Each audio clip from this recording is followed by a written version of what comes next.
They just want to know whether they can get access to that high speed, and they can get it in a secure manner, and they can get to places not only in the county but elsewhere. Hello, you are listening to the Community Broadband Bits podcast from the Institute for Local Self-Reliance. This is Lisa Gonzalez. Recently, Arlington County, Virginia announced that it would begin offering dark fiber services to local businesses through its Connect Arlington project. The county expects to make the service available by 2015. In this episode, Chris talks with Jack Belcher, CIO of Arlington County, and also Lou Michael, the project's chief architect. The county began to develop its own iNet just a few years ago rather than renew a franchise agreement with Comcast. Since then, Arlington County has taken advantage of every opportunity to install conduit and fiber. As a result, they now have a network that serves public facilities, public safety, and soon will be serving local businesses with dark fiber. In this conversation, Chris, Jack, and Lou discuss Arlington's careful planning toward a long-term goal. This local community realized that a community network was not only a way to improve the quality of life, but a necessary infrastructure. They achieved their goal, and the network is already paying off. Here are Chris, Jack, and Lou.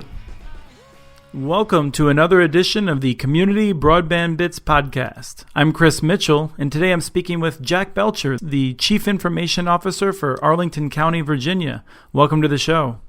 Thank you. Thanks for inviting us. We also have a couple other people in the room. We've got Lou Michael, the Chief Architect of the system. Welcome. Thank you. And some other folks who may be chipping in, and we'll get their names if they do. Really excited to get a better sense of this project just outside our capital. But let's start with learning a little bit about Arlington. How would you describe the county to people who are not familiar with it? We're right across the room from Washington, D.C. We're the home of the Pentagon, and we're the home of Reagan National Airport, and we're the home of Arlington Cemetery. And so many of the folks who lead the federal government live in Arlington, Virginia. It's a very educated community, a very young community. I think the last estimate we saw, probably 35 to 40% of the community is under the age of 35. So which is unusual for local governments that have that breakout. They're very technology aware, and our economic health is quite good. And it's largely because some pretty good planning.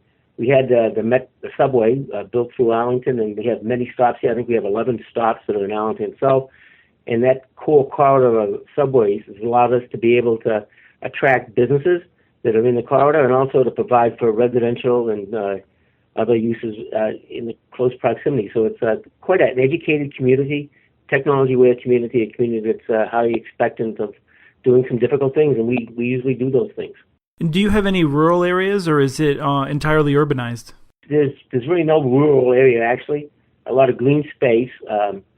We're 26 square miles. The cemetery and the Pentagon take up a portion of that. So we're probably the smallest county geographically in the United States. We have a population of about 220,000 people that live here, and probably a daytime population, probably a neighborhood of 400,000 that come in and work in Arlington County. So we have this interesting project that has a great name, Connect Arlington. What is this project accomplishing?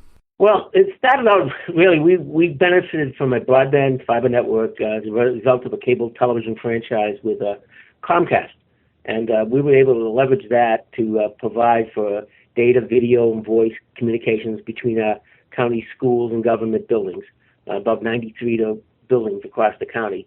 And that had immense value for a number of years. We did not only voice traffic, in other words, rather than having to dial a phone number, a 10-digit phone number, we could dial a 4-digit number and connect. And so that saved our money there. High-speed data, broadband communications, and video, as it became available, we started utilizing that across the network. What happened is that the cable providers came to us and said, you know what, our franchise is coming to an end, and we do not want to be in the business of providing you an institutional fiber network. And so if you do want it, we'll charge you for it, but we'll run it, we'll manage it, and we'll provide you with a speed that, that meets what you're paying. The county decided that really was not in the interest of us. We wanted the ability to have our own network, to be able to control the speed, the bandwidth, manage the security and the such. So we decided we would invest in the building of our own fiber network. And so we've been doing that for about 3 years.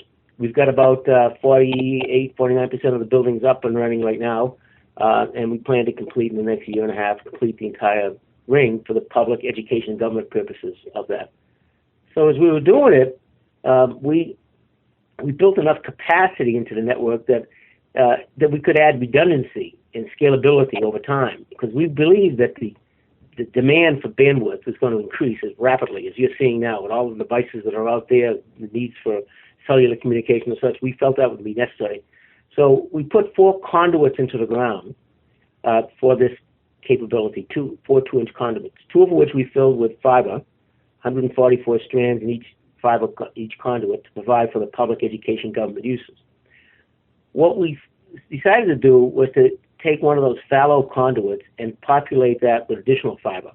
And the reason for that is we believe that this could inspire more economic and community development in our community. And so we're in the process now of building that. We hope to have that ready to go, a core network for that, by January 2015. When you're deciding to build this network and actually to put it in the ground, one of the things I found interesting was that you didn't really just dig up the ground only to put in this fiber. I think you coupled it with some other projects. Some of them was fiber based, like the Intelligent Transportation System, but I think others was working with some other entities that wanted to get fiber in the ground, right? You just tell us a little bit about how you went about basically keeping the cost down by getting a little more bang for the buck when you were tearing up the streets. Right. A perfect example is the Intelligent Transportation System, where we got federal grants to be able to refresh the copper wiring that managed traffic signals in the county. And they were putting fiber in, and we said, well, while you're putting in conduit for that fiber to manage that, why not allow us to put additional conduit in the ground to run fiber for other purposes? And so we were able to leverage that investment, because the big investment, the cost, is the digging up of the ground. And then we looked for every other opportunity where there would be ground open that we could utilize that and provide other service. We needed to be able to ensure better communications for our first responders. Right now they use something called the 800 megahertz radio system, but that's subject to the permeations of wind, weather, leaves, and the such. And so what we wanted to do there is to backhaul those radio towers that are across the county, broadcasting over the air the signal, and have a resilient capability. And so we were going to lay fiber to backhaul all those broadcast towers. And so we're doing that as well. Our electric company in Virginia, Dominion Electric, had to upgrade the power grid.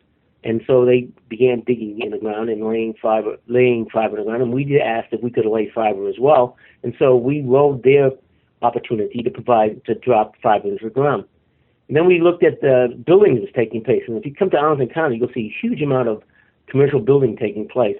Well, every time the commercial building takes place, they open up the ground, and we made it a requirement that we could lay fiber in the ground to support that as well. So we looked for every and any opportunity where the ground was opened up where we could lay fiber. And so now the result is that we have a ring that stretches almost 20 miles through the core of the county that we're making available for Connect Arlington for economic development purposes. We have fiber now that stretches across the entire county, and I think that's going to create significant value going forward. Was there any sort of challenge in terms of trying to design a network that would both accomplish your needs and also fit with, where Dominion happened to be laying fiber or where the traffic lights were? I mean, it's not always true that where you have the opportunity to get fiber is necessarily where you most want to have it. That's true. And so there were times, I think, where we have had to seek opportunities where we would leverage other funds we had to be able to connect areas that were not on the routes that were the traffic signal system was going or the power capability was. And the reason for that is we wanted to create a ring, a physical ring, and a logical ring, so that there's a cut taking place anywhere in the architecture. It homes a different direction. Back to your first point about not always needing it. We have a master plan that we look at where we think something is going to come up, and so you prioritize any work you do to try to buttress that master plan. Something might move up on the calendar because of the open ground. If we think there's a very unlikely chance that that there's a need for a path to be done, we still might put conduit in, because putting conduit in is very inexpensive, and it facilitates future fiber. So a lot of times along a property line or a right-of-way or something like that when construction is going on. Even if we didn't put fiber in on that path, we would go ahead and put in conduit. But the idea is that, as Jack mentioned, it's the resiliency, it's the redundancy. Does it build another route that would make the whole system more reliably?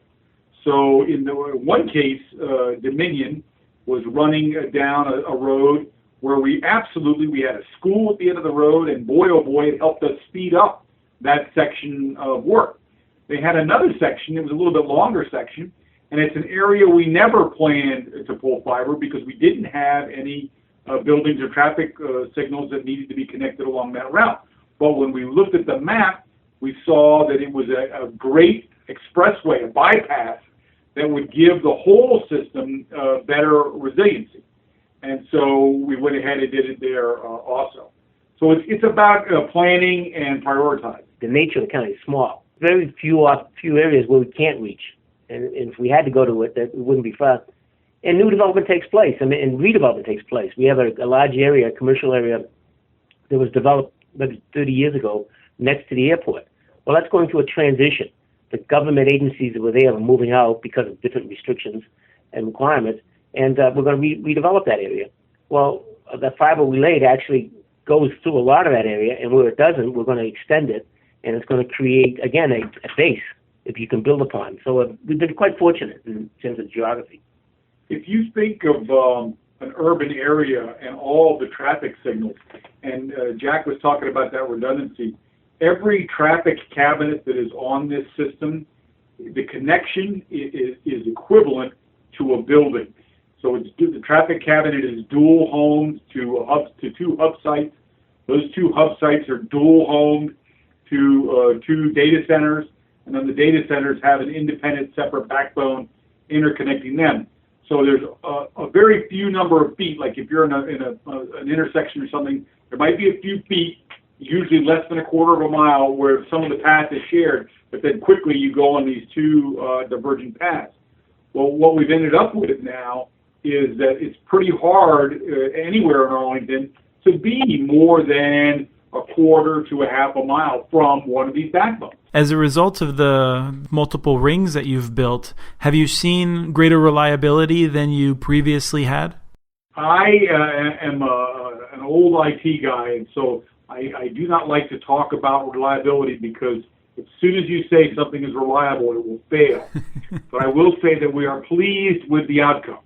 Excellent. We'll take that. Aside from redundancy, let's say, what are some of the benefits that the schools have seen by having these connections available to them now on the fiber paths that the county owns versus the solution they previously had? Well, the previous solution, the INET provided by the cable franchise, was predominantly an aerial network. And so it was highly susceptible to a wide variety of unfortunate circumstances. Everything from a truck that was too tall for a hanging wire to a derecho that came through and took out a bunch of trees. And the new system, 98 point something underground, which then makes it more reliable. Well, it's really going to have value in that if we didn't do this, we would have to rely on procuring bandwidth from the ISPs. And the ISPs are more than happy, their business model is they're more than happy to give you more bandwidth, and as you know, at more cost. We are of the opinion that the business model the ISPs have is quantity rather than quality of service. And so if you look around our county and look at the businesses in the county and see what they're getting for bandwidth, they're happy with 150 megabits of bandwidth if they can get that, right, at a high expense. And that's not pure bandwidth. That's bandwidth that you're sharing with other folks. We looked around and said, that's not what we should be providing. We should provide far more than that. It should be based upon quality. The ideas behind putting this in the ground is that we have the belief that the abundance of fiber will do a couple of things. One, it will drive down price of access to communications capabilities, and also increase the speed by which it's available. Now, that's an assumption yet to be proven, but frankly, I think that's what's going to happen. I mean, you hear about Google Fiber, and you say, well, that's great, that's a gigabit in speed. But that's managed services that Google's providing. What the schools would have faced, what we would have faced if we hadn't done this, is that they would have had a network, and they would have had speeds at which they now currently occupied at a fairly attractive rate, all right? Very attractive rate that Comcast, who was our provider, would have provided to them. But we're of the belief that would only be good for a short period of time, and that the schools would come back and say, you know what, we're introducing a new approach where we're putting mobile devices in kids' hands, we're putting content on these devices, we want them to communicate with their teachers and such, and then the bandwidth requirements are going to start going up. As soon as they start going up, the provider's going to say, great, we'll be glad to help you. Here's the cost. It's what it's going to cost you to get it. And then you add the other thing from a public safety standpoint is we really don't want to have sensitive information managed by somebody other than the government. And we want to make sure we know what information is being transferred around, and we don't want other people telling us, don't worry, we're securing it for you. We want to make sure that we're securing that information. Right, you're part of the NCR net, right? Is it the National Capital Region Network? Right. Is this so this is a part of that where you take it very seriously and it's very much locked down and you know exactly who has the keys to be able to get into the network, right? Right, that's exactly it. With the September 11 hitting right in your home there, what kind of lessons did you take away from that? 9/11 took place. The plane actually went into the server farm at the Pentagon. It really took out a lot of the communications at the Pentagon.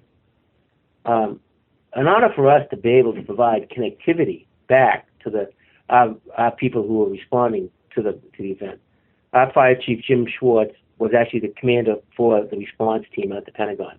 In other words, he directed the response of not only local government, but state and federal towards how do we address this issue. We had no communications there.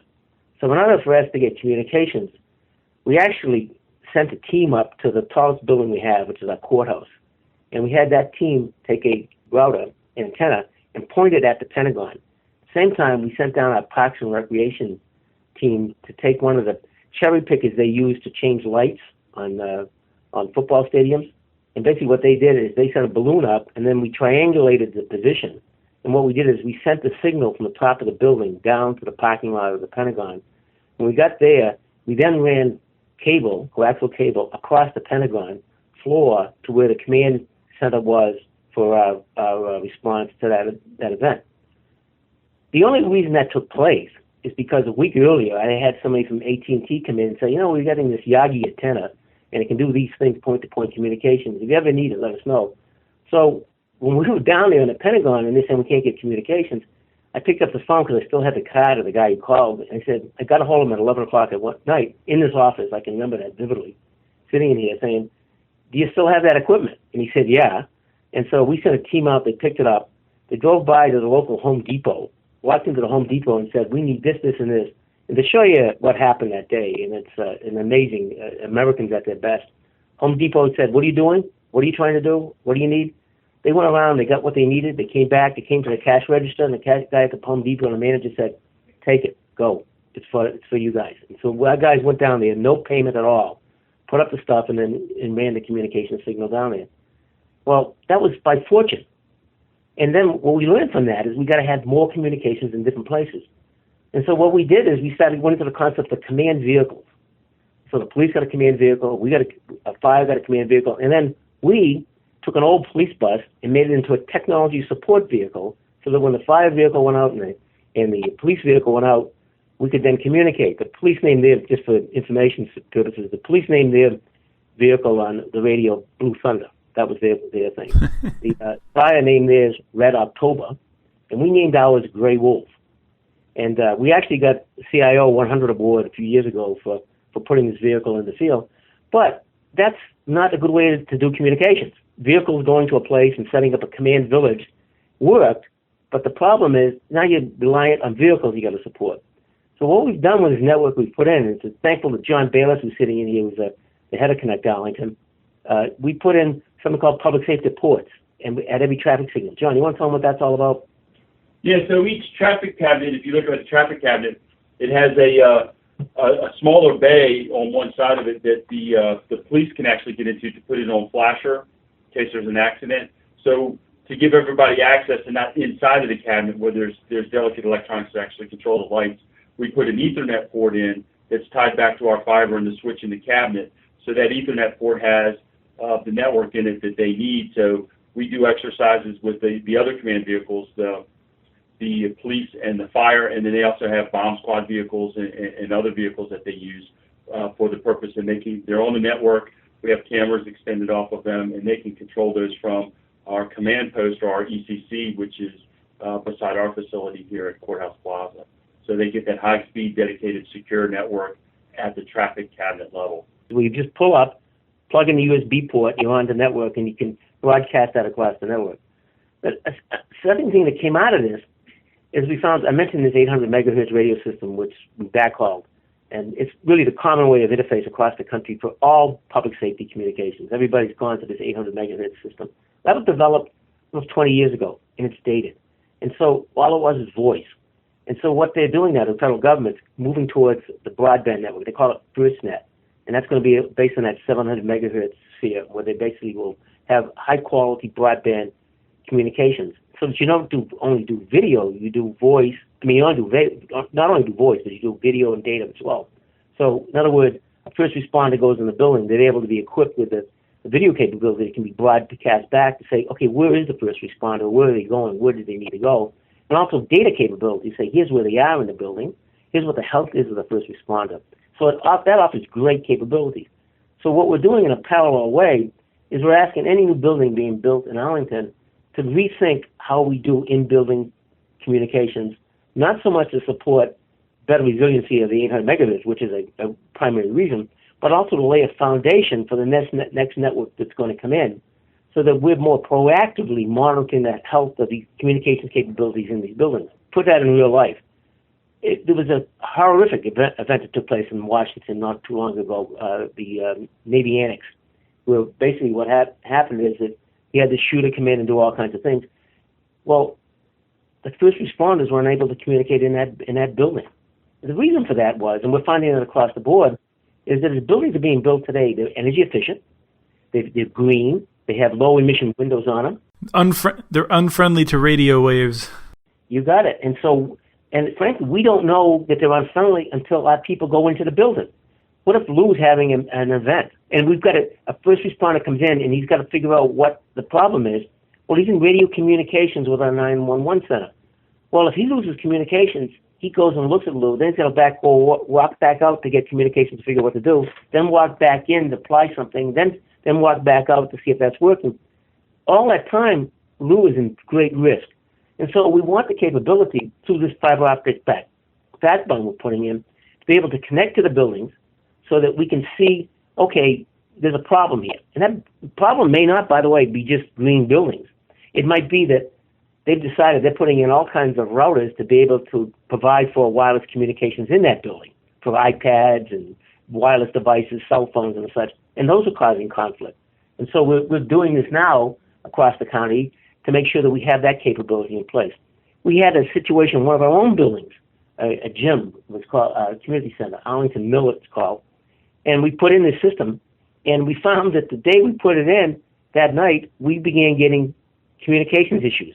And it turns out that what was happening is that the cleaning crew that was coming in wanted to be able to communicate with each other, so they'd gone to Walmart and gotten those little radios, that you push to talk, and those were causing communications issues. However, the system we have in place was, one, able to alert that is happening, and two, to increase the frequency so we could get above that. But we knew there was a problem. But that all emerged from that 9/11 experience, that we have to have more ubiquitous, pervasive communications across the county, and they got to be simple enough that when an event takes place, you don't have to take out a manual, you know how to do it. You've already got the communications in place, and this works.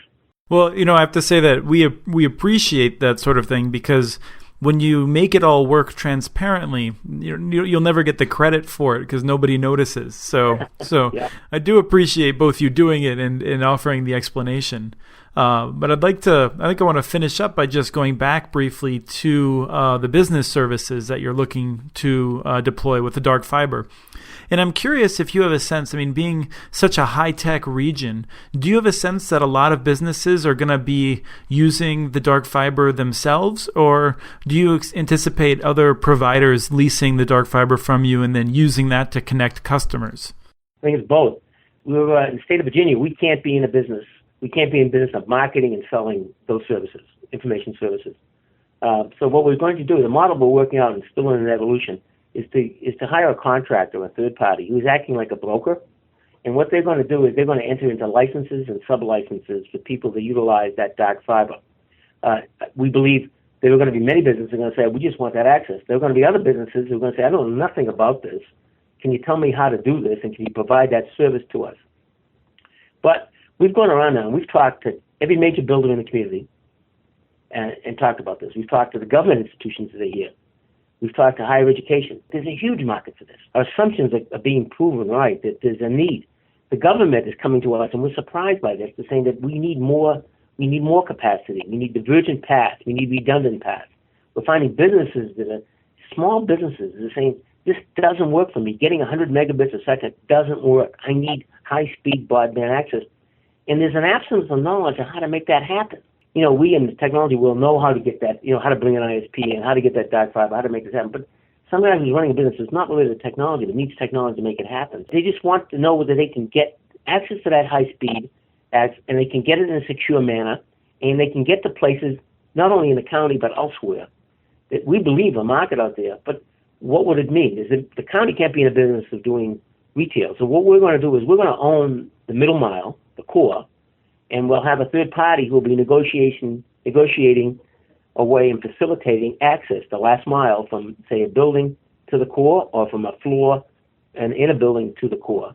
We want it to be that simple and easy so that people say, I need to get access to this high-speed access. I need to be able to store this in a secure manner somewhere else, and I need it to be scalable. How do I do it all? I need to communicate with my branch offices somewhere else across the country. How do I do that? And we have that.